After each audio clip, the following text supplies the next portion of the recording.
ಭೀಮಸೇನ, ನಿನ್ನ ಹೃದಯಾಂತರದಲ್ಲಿ ಹೋರಾಟವನ್ನು ನಾನು ಬಲ್ಲೆ. ಇನ್ನೇನು ಪರಮಾತ್ಮನು ಆಗಮನ ಆಗುವುದು, ಇನ್ನೇನು ಪರಮಾತ್ಮನು ಅರ್ಜುನನೊಡನೆ ಆಗಮನ ಆಗುವುದು. ಬಂದ ನಂತರ ಮುಂದಿನ ಕಾರ್ಯವನ್ನು ಆಲೋಚಿಸೋಣ. ಶಾಂತನಾನಂದರ ದೇವಿ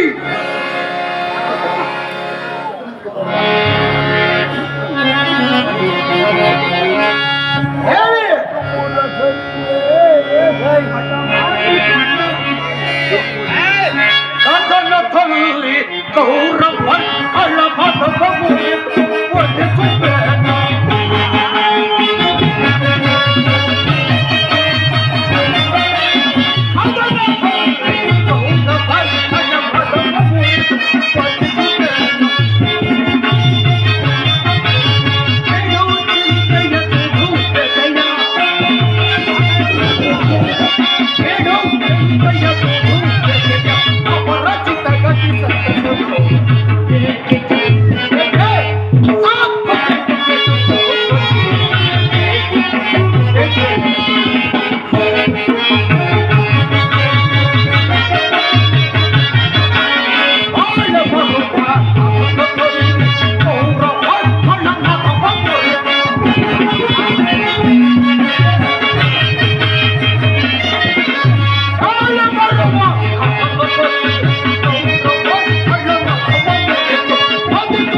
ಸಂಸ್ಥೆಯೇ